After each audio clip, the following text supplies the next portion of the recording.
বাজার করাটা যত কঠিন, বাজার করে আনার পরে গোছগাছ করে রাখাটা কিন্তু আরও কঠিন। আমার কাছে তো লাগে। তো বাজার না করলেও হতো, এখনও যে বাজার আছে ১ মাস চোখ বন্ধ করে খাওয়া যেত। তারপরও মাস শেষে না একটু না করলেও কিন্তু ওর আব্বু বকাঝকা করে।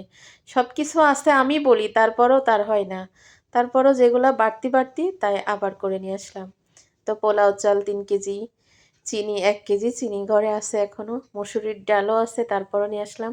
মসুরির ডাল ৩ কেজি, শ্যাম্পু ২০টা, কন্ডিশনার ৫টা, গরম মশলার গুঁড়া হচ্ছে ২টা, হলুদ ১/২ কেজি, লবণ ৩ কেজি, বিম সাবান ঘরে আছে ২টা, আবারও নিয়ে আসলাম ১টা। তারপরে টেস্টি সল্ট ১টা, ঘরে আছে এখনও ১.৫টা। হুইল পাউডার নিচে হচ্ছে ১ কেজি, উপরে নিয়ে আসলাম আর ১ কেজি, ৩ কেজি। ঘরে এখনও আছে প্রায় আরও ১ কেজির মতো।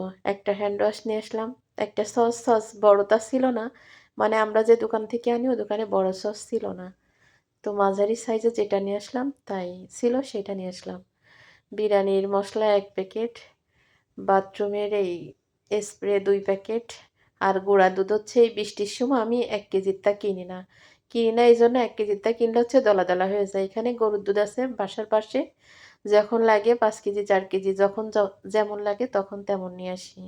আর হচ্ছে বড় বড় ২টা মুরগি নিয়ে আসলাম। এখানে আছে পেয়ারা, টমেটো, শসা, কাঁচামরিচ আছে।